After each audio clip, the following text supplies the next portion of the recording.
bonjour à tous. Effectivement, là aujourd'hui, on a effectivement une occasion d'échanger tous ensemble. Alors juste avant d'attaquer le sujet, je voulais effectivement revenir effectivement sur l'opportunité qu'on a tous ensemble, c'est d'échanger ensemble. Donc on a pu en discuter durant la pause les uns avec les autres.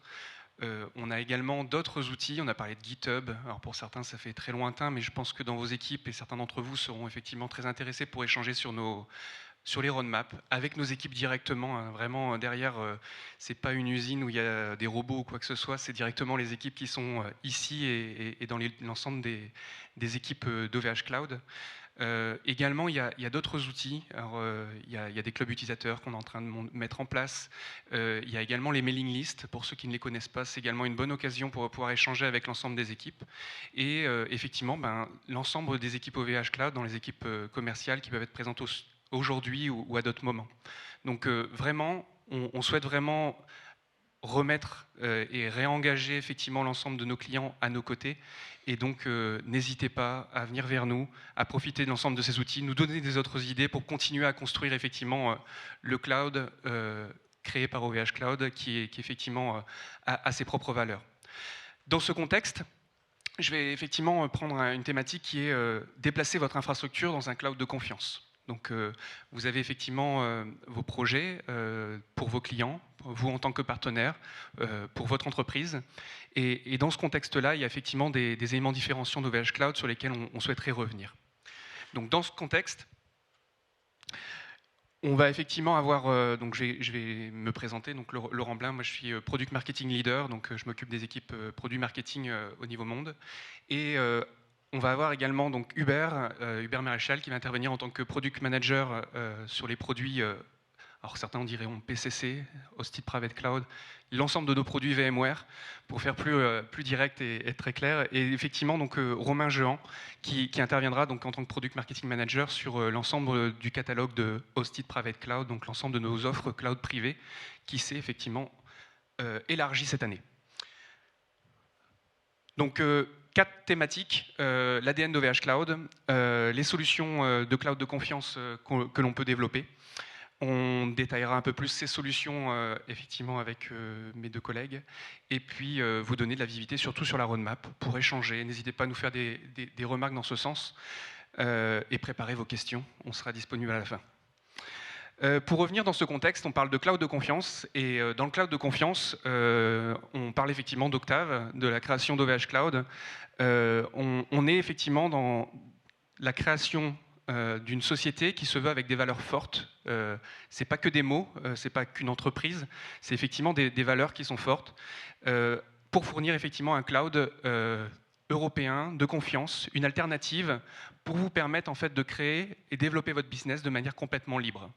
Donc on y retrouve dedans une offre de services qui effectivement se veut humaine, avec un cloud qui est ouvert, réversible, interopérable. Donc on en parle régulièrement, mais je pense que vous le voyez effectivement à travers les différents sujets que l'on évoque, la manière où l'entreprise se développe. L'ensemble de nos solutions vont dans ce sens et doivent vous permettre effectivement d'avoir de la valeur également dans vos solutions et dans votre proposition de valeur auprès de vos clients. On est basé sur 4 grands éléments différenciants. On parle de cloud hybride, cloud hybride et cloud multi-cloud. Le deuxième pilier, c'est celui qu'on va développer là effectivement aujourd'hui, mais donc je vais le développer juste après. Le troisième est au niveau pricing. On est effectivement différenciant avec des ratios qui sont extrêmement très compétitifs, mais également aussi la prédictivité des prix qu'on a pu évoquer tout à l'heure. Un cloud qui se veut éco-responsable. C'est pas des simples mots. Aujourd'hui, ça devient effectivement un critère, voire même le premier critère dans certains appels d'offres. Donc il faut effectivement bien le considérer et OVH Cloud est vraiment au milieu de cette proposition de valeur. Et le dernier, c'est effectivement d'avoir un écosystème actif dans lequel vous pouvez faire partie, dans lequel vous faites déjà partie et sur lequel on a besoin de vous pour continuer à se développer.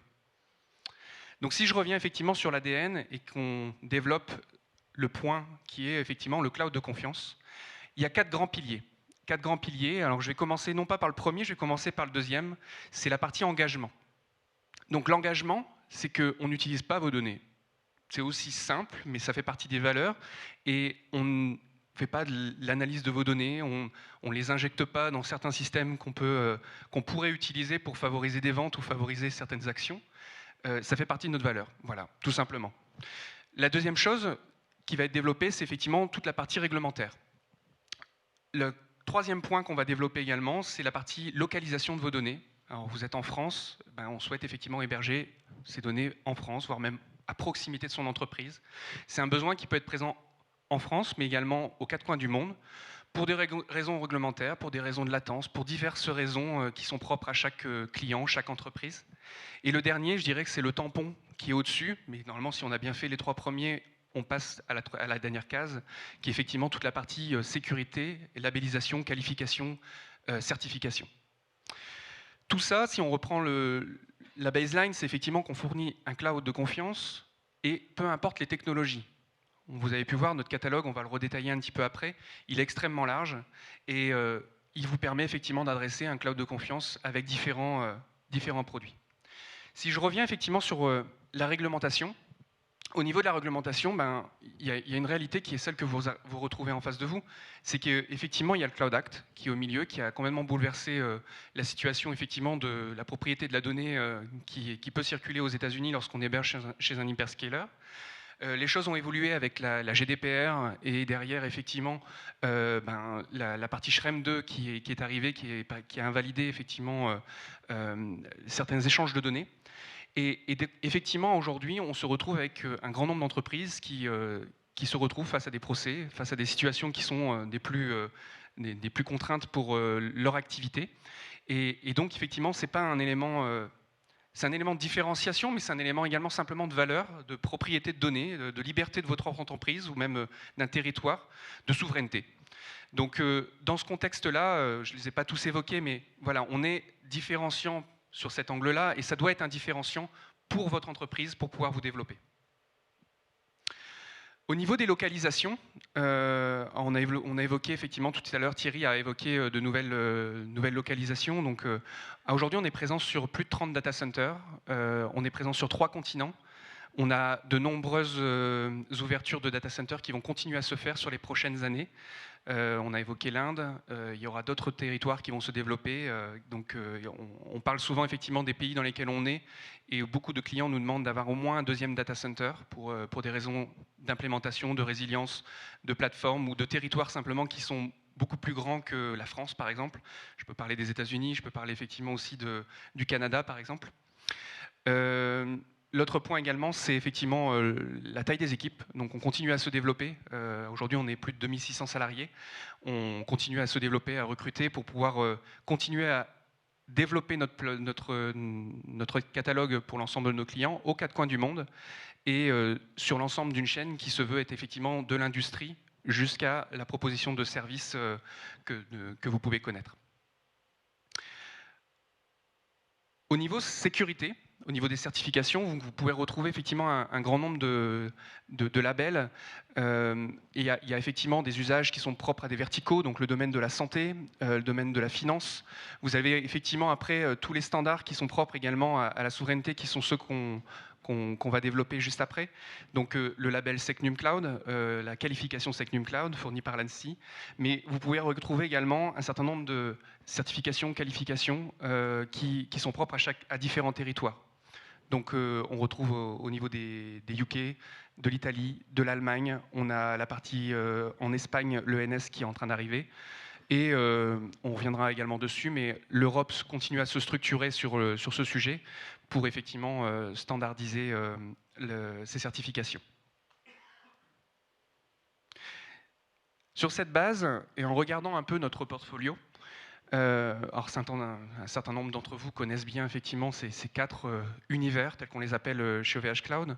On a toute la partie bare metal, la partie Hosted Private Cloud, notre Public Cloud qui a bien été développé également sur les précédentes présentations, la partie Web Cloud qui est notre domaine historique.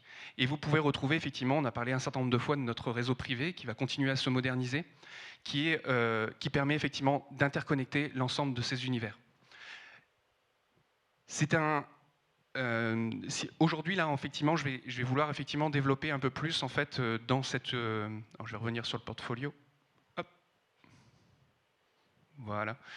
On va se focaliser sur la partie niveau de souveraineté, niveau de cloud de confiance que l'on peut avoir. Donc si on regarde en fait ces différents niveaux de cloud de confiance, aujourd'hui quand vous prenez un service chez OVH Cloud, vous êtes effectivement dans la première case, la case en bleu. Cette case en bleu, elle peut effectivement être augmentée par des certifications qui vont être du domaine de la santé, du domaine financier, ce qu'on peut avoir vu, qu'on vient d'évoquer là juste avant. Ensuite, on va rentrer en fait dans ce qu'on appelle, pour le territoire de la France, de la zone de confiance, Trusted Zone. La Trusted Zone, c'est pas uniquement des mots, c'est pas que du logiciel, c'est des contraintes également physiques qui nous ont amené effectivement à ouvrir 2 nouvelles salles, qui nous ont permis ensuite d'implémenter au milieu de tout ça notre offre VMware qualifiée Secnum Cloud. Mais comme ça a été évoqué tout à l'heure, on parle d'antichambre, de préparation aux nouveaux produits. Quand un produit arrive effectivement dans ces salles, donc en Trusted Zone, vous avez pu voir un certain nombre de produits, on a évoqué Bar Metal, on a évoqué l'offre de cloud public. Ces produits-là ont pour vocation, j'ai bien pour vocation, elles doivent effectivement suivre tout un process et un certain nombre d'étapes pour pouvoir atteindre effectivement le niveau Secnum Cloud qui est celui qui est attendu pour un certain nombre de secteurs.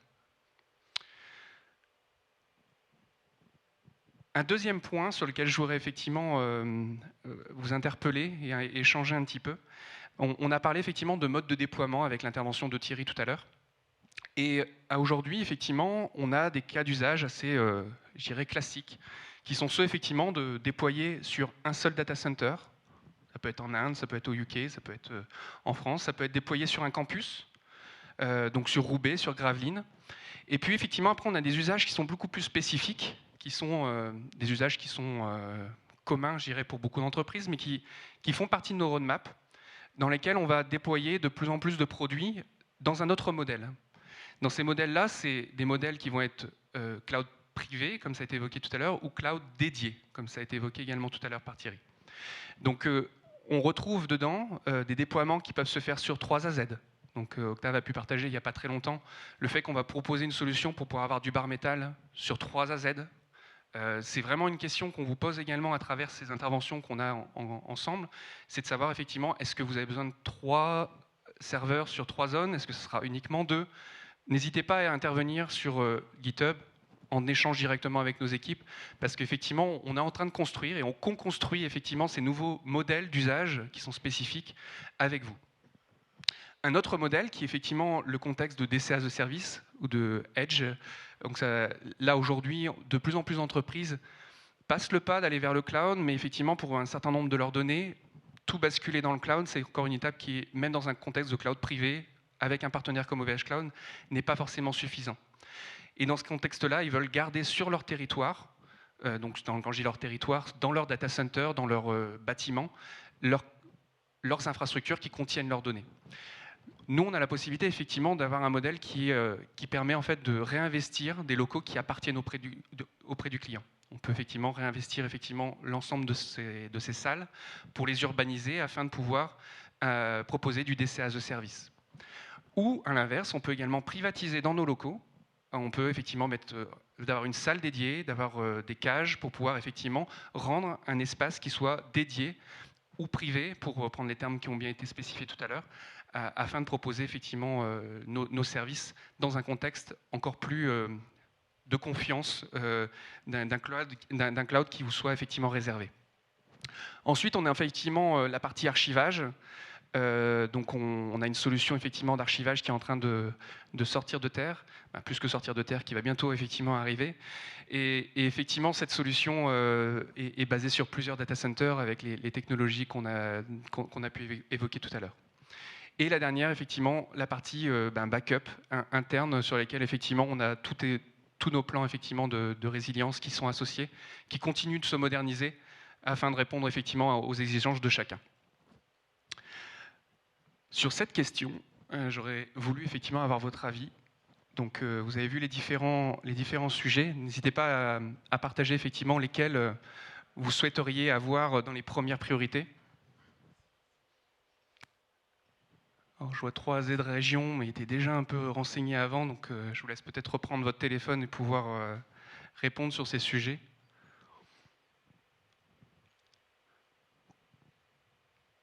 On parle de mode de déploiement et effectivement, aujourd'hui, beaucoup de clients construisent leurs propres infrastructures basées sur les barres métal. Le premier point, c'est l'un d'entre eux qui effectivement se retrouve à être un cas d'usage qui nous est souvent évoqué, donc ça fait que confirmer. Très bien. Ben, on aura l'occasion en tout cas de continuer à développer ce point-là tous ensemble.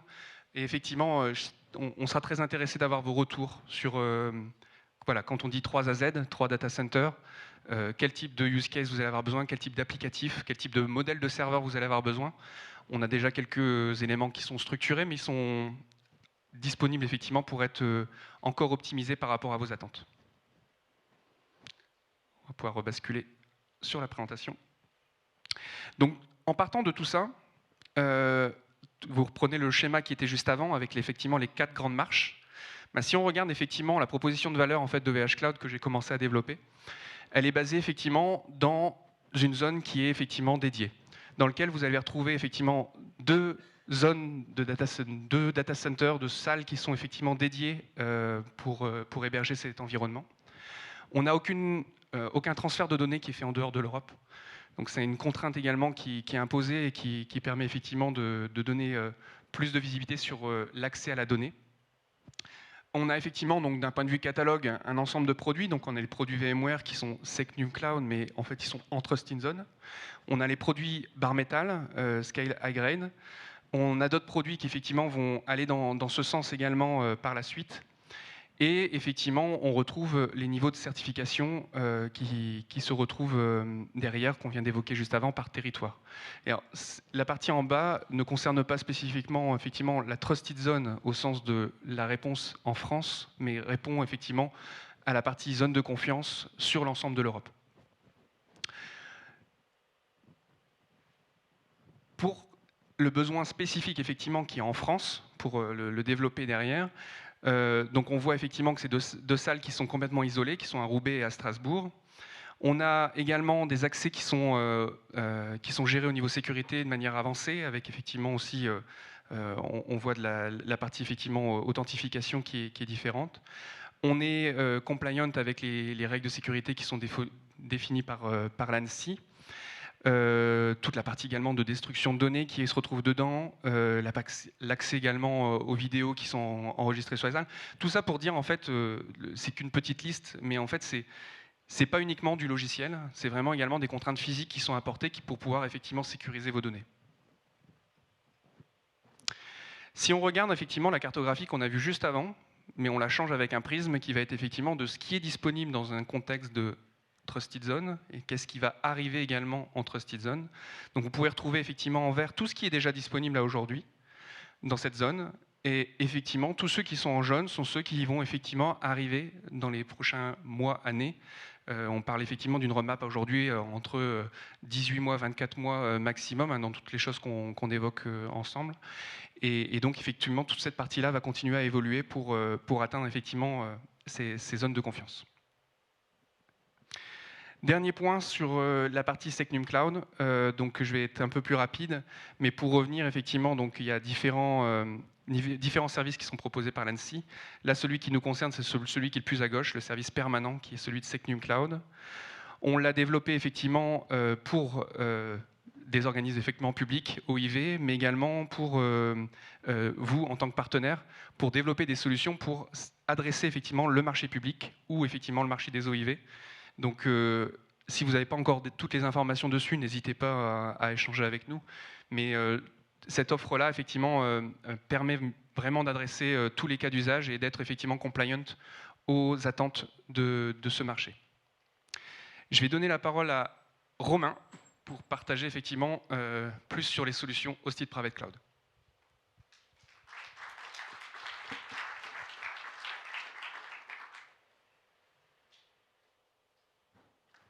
Merci beaucoup Laurent.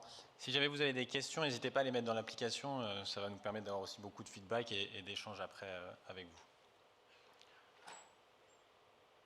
Donc effectivement, c'est un schéma que vous allez revoir, mais c'est important de le positionner. Donc on est bien sur cette partie-là, Hosted Private Cloud, avec les technologies autour de VMware, SAP, Nutanix, Anthos, que je vais partager avec vous. Et sur la partie VMware, j'appellerai Hubert qui fera cette partie. Aujourd'hui, on est au VH Cloud, on est leader dans la dernière wave de Forrester. On est leader sur ce marché-là en Europe d'Hosted Private Cloud. Donc c'est vraiment un élément à prendre en compte et à partager auprès de vos clients, auprès des équipes avec qui vous travaillez. Les cas d'usage qu'on voit sur cette partie, vous m'entendez? Okay, super. Les cas d'usage qu'on voit sur cette partie, c'est les évacuations et migrations de data center. Vous avez effectivement des contraintes hardware. Donc la question c'est est-ce que vous faites un refresh hardware? Est-ce que vous migrez vers un acteur comme OVH Cloud? Et on a de plus en plus ces éléments de discussion avec nos clients autour de la partie Cloud First Strategy.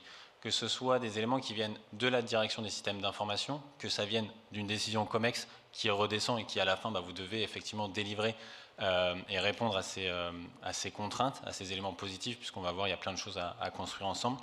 On a aussi la capacité de vous accompagner sur des extensions de data center. Vous êtes sur un site physique au sein de vos bâtiments. Vous arrivez, malheureusement, au bout des murs, vous avez poussé jusqu'à ce que vous pouviez. Et donc, vous êtes en capacité d'utiliser les technologies qu'on met à disposition de nos clients, de nos partenaires, en utilisant effectivement les solutions de l'offre Hosted Private Cloud. Là aussi, les discussions qu'on a pour nos clients pour répondre à cette contrainte-là, c'est de sortir tous les éléments autour de Proof of Concept, d'Event Test, ce qui va libérer effectivement de la place dans les data centers sur des sujets de production. Et ça vous permet naturellement d'aller découvrir les solutions d'OVH Cloud.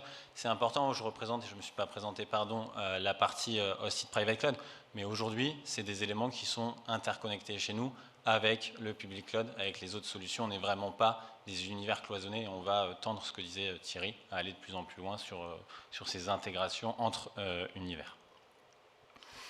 La partie Disaster Recovery, c'est aussi un autre sujet que vous avez. On travaille, nous, avec deux éditeurs, Vim et Zerto. Vim pour le backup, Zerto pour la partie DRP, qui sont aujourd'hui soit des choix de remplacement liés à l'obsolescence, parce que vous avez peut-être 2 sites de DRP on-prem. Vous dites, voilà, je garde un on-prem pour mes éléments de production et je vais migrer vers OVH Cloud sur des technologies matures telles que VMware, Nutanix pour positionner la partie DRP. Vous avez aussi du DR entre plusieurs acteurs du cloud, puisqu'aujourd'hui on a cette hybridité, ce multi-cloud, donc voilà, c'est un des cas d'usage. Sur la partie Cloud Native Apps, là vous avez effectivement 3 éléments qui sont aujourd'hui disponibles. Je laisserai Hubert partager la partie Tanzu et je reprendrai moi sur la partie Nutanix Carbone. Mais c'est important, on l'a vu dans la présentation de Thierry tout à l'heure, il y a aussi sur cette partie Kubernetes Enterprise Platform des réflexions qu'on a sur Rancher, sur Red Hat OpenShift. Donc voilà, on est aussi nous en train d'élargir ce spectre-là pour répondre aux clients, puisque voilà, sur la partie Red Hat OpenShift, c'est des choses qu'ils ont peut-être mis en place il y a 5-10 ans et qu'il va falloir aussi moderniser ou simplifier et améliorer effectivement un élément important qui est la partie prix en s'appuyant sur l'infrastructure d'OVH Cloud. Je vais donc passer la main à Hubert sur la partie VMware et je vais me décaler et puis après j'enchaînerai sur la partie Anthos, Nutanix, SAP et n'hésitez pas à poser vos questions en parallèle sur l'application. Et je vous ai dit une bêtise et je m'excuse auprès d'Hubert puisqu'il en fallait bien et c'est moi.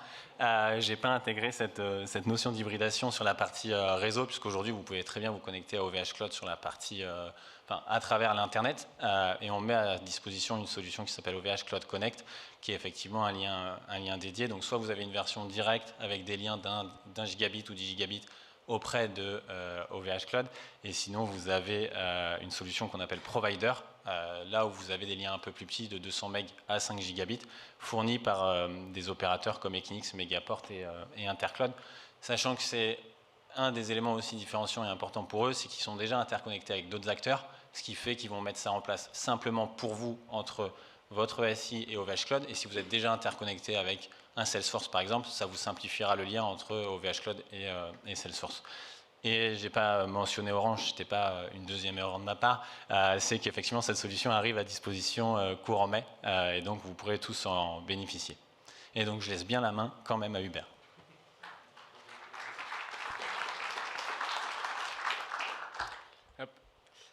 Eh bien, merci Romain, c'est à moi. Donc VMware chez OVH Cloud, c'est un des produits phares, c'est un des produits historiques. Je vais essayer de vous le présenter brièvement. Donc VMware chez OVH Cloud, c'est la consommation dans le cloud de la stack VMware managée par OVH sur une infrastructure qui vous est dédiée. Sur une infrastructure qui vous est dédiée, c'est-à-dire que les disques de storage, les hosts, sont les vôtres à 100%. Il n'y a pas de phénomène de noisy neighbor. Ensuite, on a toute une gamme de produits qui va de 48 Go de RAM à 768 Go de RAM pour les disques avec des disques vSAN en storage NVMe local qui vous permettent d'héberger vos applications qui ont besoin d'hyperf, de grosses patates comme dirait Thierry. Donc on est vraiment sur une gamme qui est très large avec, on l'a vu, le meilleur rapport prix-performance du marché. C'est vraiment quelque chose sur lequel on cherche toujours à se positionner. Hein. Laurent l'a rappelé, c'est un de nos différenciants. Dans l'infrastructure dédiée, un autre facteur qu'on prend en compte, c'est que comparativement à d'autres fournisseurs cloud de solutions VMware, chez OVH, on a fait le choix d'héberger les VM de management en dehors de votre infrastructure.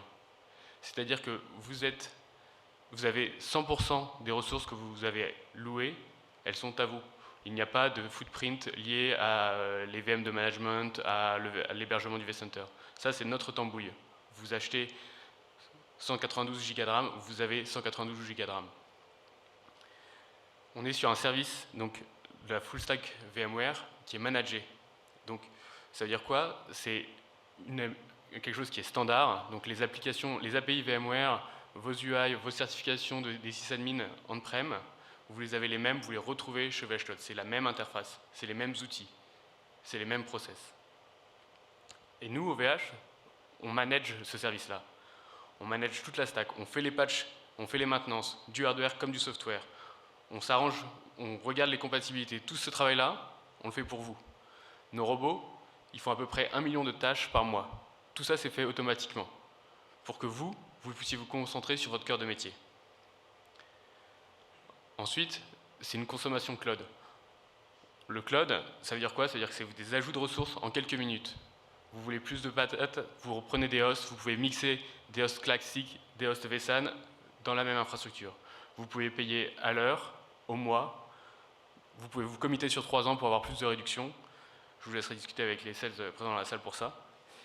Et ensuite, on l'a vu, dans les infrastructures VMware chez OVH, on a une forte intégration avec VMware, bien sûr, mais aussi avec d'autres leaders du marché, comme Veeam et Zerto, de manière à vous proposer des services de backup managés pour vos VM, des services de DRP, pour que vous puissiez être vraiment résilient à toute catastrophe. Donc, VMware, chez OVH, ça a commencé donc, il y a presque 10 ans maintenant, et tout au long de ce chemin, de cette croissance, on a eu de cesse que d'aller vers plus de sécurité, plus de certification.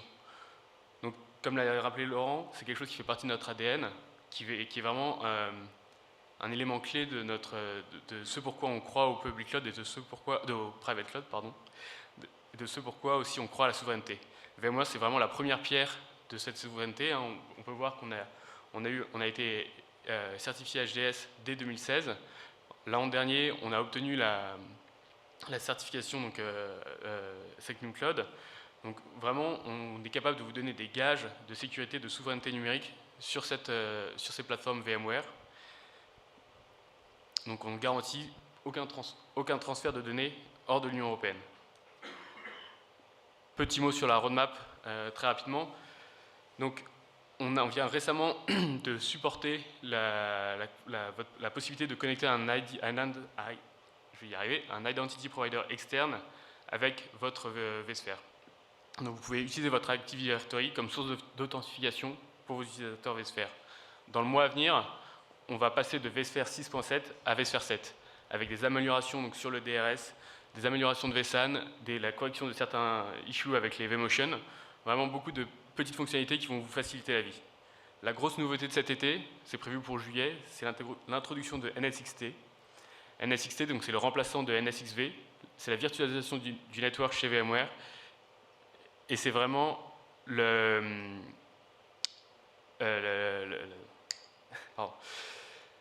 c'est vraiment l'utilitaire de virtualisation de network chez VMware et qui va être positionné en tant que leader du multi-cloud et de l'hybrid cloud.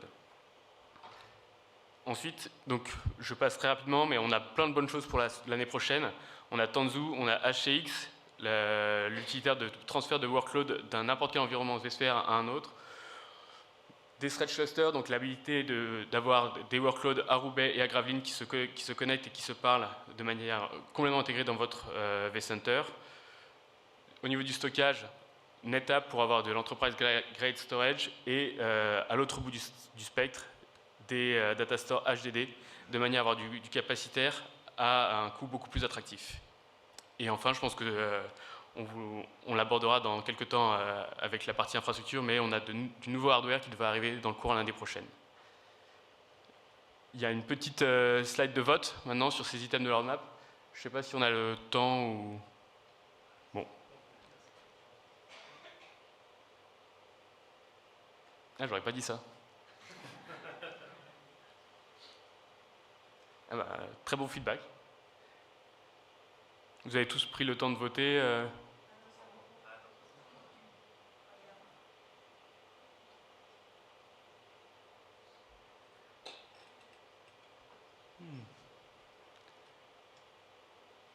Là, ça se rééquilibre un peu, mais effectivement, on voit bien la demande d'HX, hein, on le savait, vous nous attendez là-dessus, c'est vraiment partie de l'ADN d'OVH, de la réversibilité, et c'est quelque chose sur lequel on sait que vous nous attendez et qu'on va...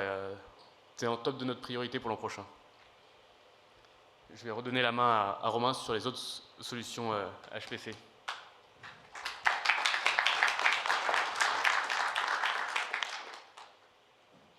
Je vais être court et efficace parce que le temps imparti est déjà passé. On a eu un vrai intérêt sur la solution et présentation de Laurent, mais c'est important de discuter et d'échanger sur ce qu'on prévoit sur la partie aussi de Private Cloud. Donc c'est une des solutions aujourd'hui sur la partie Enterprise Kubernetes Platform. Vous avez effectivement la capacité aussi de trouver des technologies autour de Kubernetes sur l'univers PCI. On est fiers côté OVH Cloud, hein, puisqu'on a travaillé effectivement en l'occurrence avec un acteur américain, pour les citer Google, puisque c'est eux qui sont sur la partie Anthos, et ils vous ont entendu et nous ont entendu sur nos messages forts, et on a pu construire ensemble une solution complètement déconnectée des équipements et des solutions de Google. Donc ça c'est un point important pour nous. C'est ouvert et réversible avec les différentes API. Je ne vais pas revenir, je vais essayer de le faire efficace. Et bien évidemment, notre but aussi, et je le répète, c'est l'intégration des différents univers. Donc vous allez retrouver la capacité d'aller faire le réseau sur la partie Verac, le stockage avec la partie NetApp. Sur la partie roadmap, aujourd'hui vous avez déjà avec CSI Trident l'accès à la partie NetApp, mais on va le mettre disponible, je dirais, sur la partie UI. Migrate for Anthos, c'est une solution qui va arriver, c'est la capacité de migrer et de moderniser effectivement vos applications, puisque les deux cas d'usage qu'on voit aujourd'hui sur la partie Anthos, c'est modernisation des applications et intégration CI/CD pour un déploiement continu de vos différentes applications. C'est le sujet qu'on évoquait tout à l'heure, et Horatio ne voulait pas dire le terme legacy, mais effectivement, la vraie question se pose, c'est vous avez aussi un legacy, mais la vraie question, c'est que vous avez aussi un besoin de développer de nouvelles applications sur des nouvelles technologies. Donc, allons chercher ces technologies, soit chez PCI, Public Cloud, soit sur effectivement la plateforme Anthos. De la même manière, la partie registry, vous pouvez utiliser demain, vous pourrez utiliser le registry d'Anthos, mais vous pouvez très bien utiliser le registry, le manage registry disponible sur Public Cloud pour envoyer vos conteneurs sur la stack d'Anthos. Et la dernière, c'est le birégional HPC sur Anthos. Aujourd'hui, il est disponible sur Roubaix et on est en train de travailler pour le mettre à disposition de manière plus large dans les différentes régions que vous avez vues.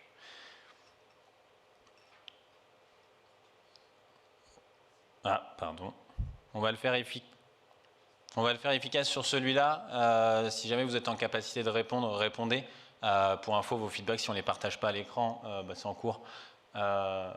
Effectivement, en plus, j'avais oublié cette question. Super.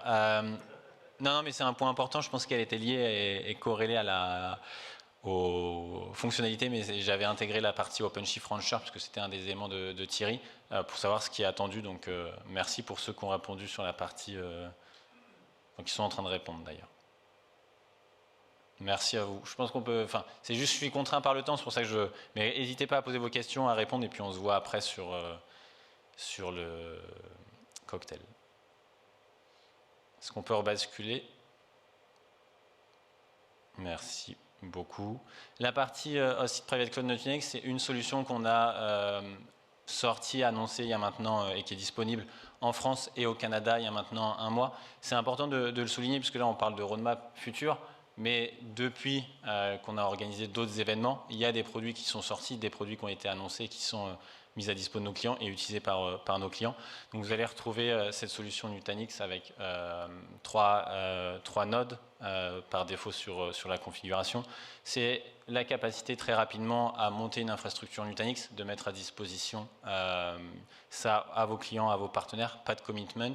Bien évidemment, ça reste souverain et sécurisé et hautement performant, puisque je laisserai les équipes juste après, mais on s'appuie sur des dernières technologies high-grade côté bare métal, et on continue de s'intégrer avec la partie Verac et les certifications. On l'a vu sur les certifications avec Uber. On va continuer, nous, à faire évoluer nos certifications sur cette solution-là pour répondre à vos besoins. Un des éléments importants, de base, vous aurez toujours un cluster de 3 nœuds, mais on va ajouter la capacité d'ajouter des nœuds ou d'enlever des nœuds. Et ça, c'est des choses qui arrivent à court terme. Et au Canada et à la France, on va y ajouter les UK et l'Allemagne. À plus long terme, on mettra à disposition, si vous êtes familier de Nutanix, une solution qui s'appelait ERA et qui a été renommée Nutanix Database Service pour l'administration de bases de données autour de MySQL, Postgre, Oracle, Mongo et Microsoft SQL Server.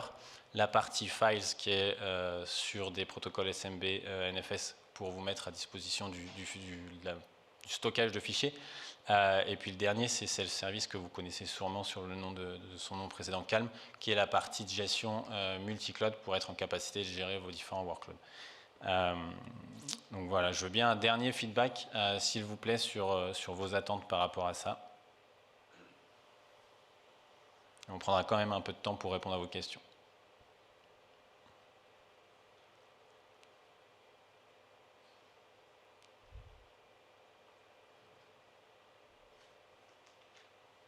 Et tous ceux qui auront répondu autres, je serais ravi de vous voir tout à l'heure et d'échanger avec vous sur ces fonctionnalités-là, puisque voilà, ça me permettra de les spécifier et de travailler ça avec les équipes, notamment Raphaël, que vous verrez sur la session d'après, qui est le Product Manager. Merci beaucoup.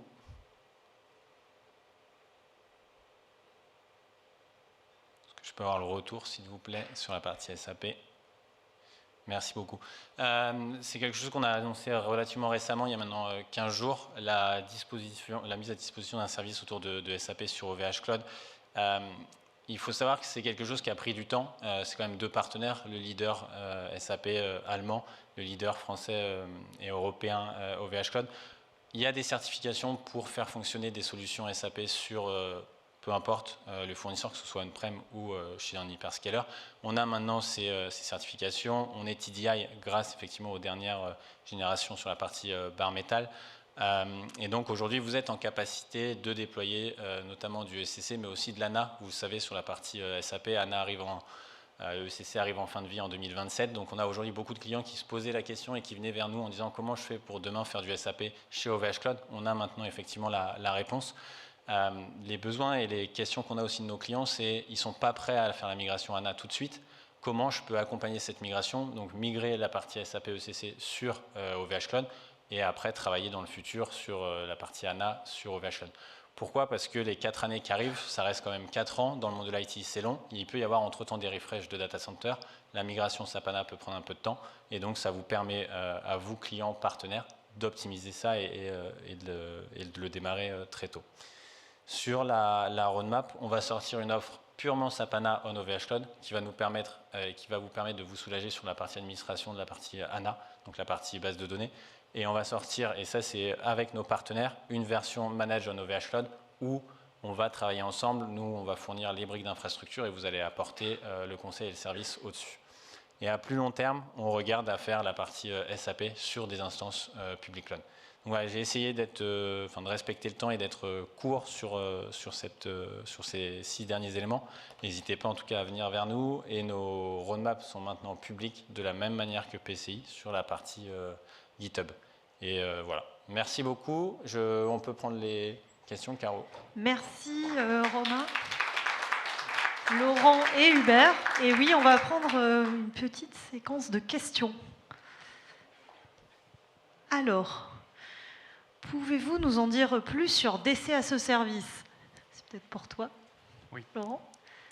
Oui, donc DC as a service, j'ai commencé à l'évoquer tout à l'heure. Donc, le principal point, c'est effectivement la possibilité d'avoir un environnement qui est privé ou dédié, dans lequel vous allez pouvoir effectivement déployer vos environnements. Donc, ça peut être effectivement un data center que vous aviez déjà, que vous voulez quand même réinvestir, ou ça peut effectivement être jusque dans une de nos salles que l'on peut privatiser. Voilà, alors, quelles sont les prochaines localisations de vos data centers? Je peux peut-être en dire un mot et tu compléteras. Donc, il y a l'Inde, hein, dont on a parlé tout à l'heure, qui est un nouveau pays qu'on va ouvrir. Et puis après, la logique, c'est de dupliquer les data centers sur les pays sur lesquels on est présent. Donc, on a ouvert un deuxième data center en Allemagne. Ça a été annoncé, c'était la semaine dernière, je crois. On va doubler en Grande-Bretagne. On va doubler au Canada. On a aussi pour objectif d'avoir on a 2 data centers aux États-Unis, côte est, côte ouest. Notre objectif, c'est d'avoir une place plus centrale au milieu des États-Unis. Donc voilà quelques data centers dont on peut parler aujourd'hui. Et pour une fois, on parle beaucoup de l'étranger, mais Oui. il faut ramener au niveau de la France, parce qu'effectivement, on a des ouvertures qui se font également au niveau de Paris. Donc, entre autres, pour les raisons d'archivage et d'autres projets sur lesquels vous allez pouvoir continuer à nous suivre. Oui, c'est vrai, c'est important. Les 3 AZ dont on parlait, Bar Métal, c'est sur l'île de France. Et c'est pour l'année prochaine. Alors, question. VMware Tanzu, un jour sur du private cloud. Alors, je vais la prendre. Donc, tout dépend de ce que vous appelez par Tanzu. De toute façon, une offre managée Tanzu est à la roadmap. Hein, ça faisait partie des priorités de la slide. Vous n'avez pas beaucoup voté pour, plutôt HX, mais c'est un bon feedback quand même. Donc oui, on veut faire une offre managée Tanzu. Néanmoins, il y a des discussions avec VMware, car Tanzu, ce n'est pas un produit, c'est une galaxie de services. Et dans ces services, il y en a un certain nombre, la grande majorité, qui est en mode SaaS chez AWS. On voit là une incohérence avec notre posture souveraine, et donc on veut travailler avec VMware, comme on l'a fait avec Anthos et comme on l'a fait avec VMware à l'origine du produit au Steve Private Cloud OVH, de manière à avoir un Tanzu souverain. Donc ça, c'est pour une offre managée. En attendant, il y a donc Tanzu Community Edition qui est compatible avec notre infra, et il y a un deuxième niveau qu'on va vous présenter incessamment sous peu, qui est TKGM, Tanzu Kubernetes Grid Multicloud. On vous présentera une API qui vous permettra de télécharger TKGM, et après vous pourrez décider ou pas d'utiliser les services, le reste de la galaxie VMware, mais ce sera votre décision et ce ne sera pas un service managé. Je vais juste compléter. Tanzu communautaire qui est donc disponible, il y a les articles qui sont disponibles pour l'installer. Et à préciser également dessus, c'est qu'il peut effectivement être supporté par VMware. Donc quand il est installé, derrière, tous les tickets qui remontent chez OVH Cloud sont remontés chez VMware. Quels sont les prochains produits de sécurité réseau pour améliorer ma sécurité? Il y en a un certain nombre qui ont déjà été évoqués tout à l'heure. On a évoqué effectivement KMS as a service, on a évoqué effectivement la modernisation de notre réseau de manière générale, où il y a énormément de points qui vont permettre effectivement de simplifier, de moderniser l'ensemble des couches réseau. On a aussi un ensemble de partenaires qui travaillent à nos côtés pour continuer effectivement à développer ces solutions. Oui, beaucoup de briques. La liste n'est pas exhaustive dans mes propos, mais beaucoup de briques qui vont continuer à vous permettre de renforcer la sécurité de votre réseau. HPC VMware, pouvons-nous être root sur le vCenter? Malheureusement non. Donc c'est effectivement on doit garder la main sur ces droits-là, principalement justement pour des raisons de sécurité et de certification. Il y a trop d'items partagés entre votre infrastructure et la nôtre pour vous permettre de donner toute la latitude des droits. J'enchaîne? Alors attends, je vais la lire. Je vais rajouter quand même la oui. réponse. C'est que dans un contexte où vous voulez avoir cet environnement entièrement dédié, on a des clients qui le demandent de cette manière-là, on peut faire du DC as a service avec de l'hosted private cloud dans lequel vous allez vous retrouver avec un environnement qui va vous être, dans ce cas-là, effectivement plus dédié. Sur un private cloud VMware, quel type de pare-feu préconisez-vous? Appliance, outil VMware? Alors, donc, comme je l'ai évoqué brièvement, donc il y a NSX qui est l'outil VMware qui est disposé de ces fonctionnalités-là.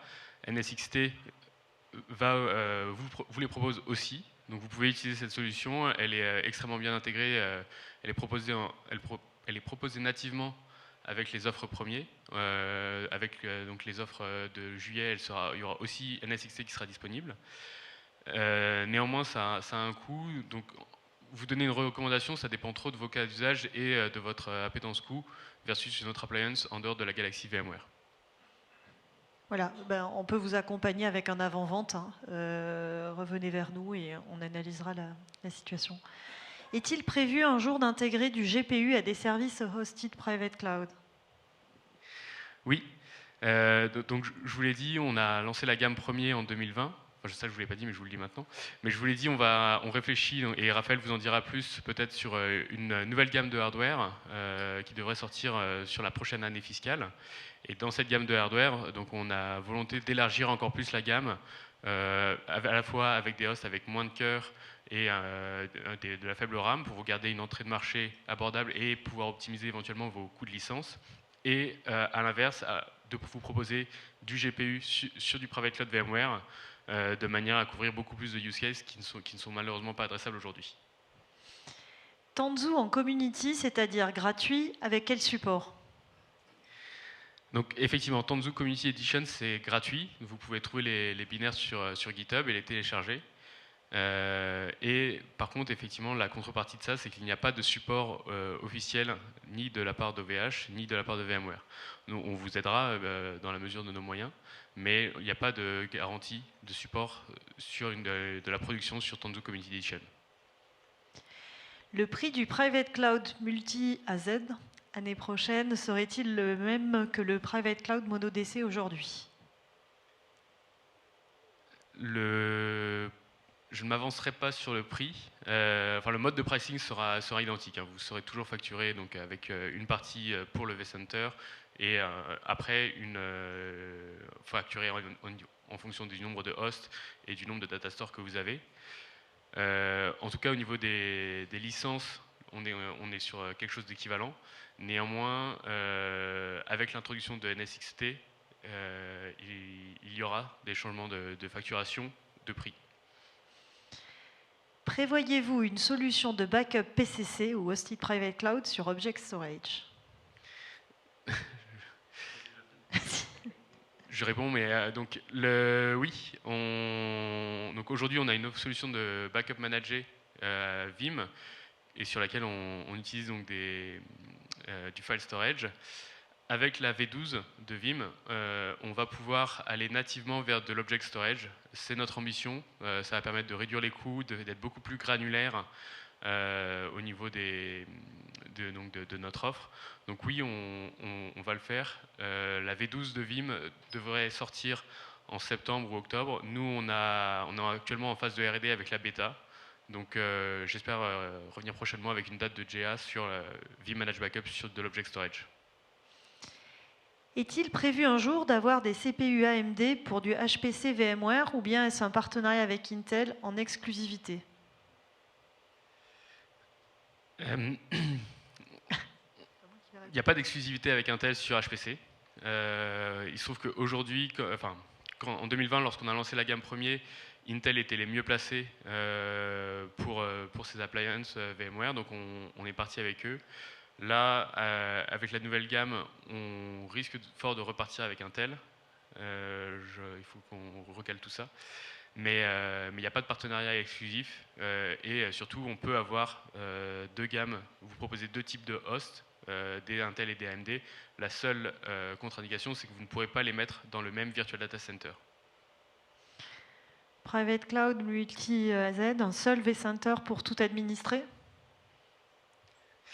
Oui, donc l'idée du Stretch Cluster, donc ça va de pair avec la disponibilité des offres VMware à Gravelines.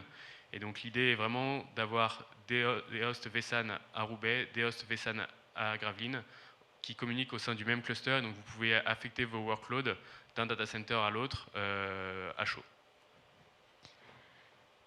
Des processeurs AMD bientôt avec l'offre Nutanix? Je ne vais pas être différenciant de ce qu'a dit Hubert. On va travailler de la même manière que ce que vous avez vu sur la partie VMware que sur la partie Nutanix. Donc à date, ce n'est pas prévu, mais on est à l'écoute effectivement de vos retours là-dessus. Peut-être quand même pour compléter, en fait, les clusters sont aujourd'hui basés sur des serveurs qui sont high grade. Donc, on va proposer effectivement l'offre Nutanix basée sur la gamme Scale, dans laquelle vous allez donc retrouver effectivement de l'AMD. J'ai l'impression que c'est la dernière question. Merci pour la présentation.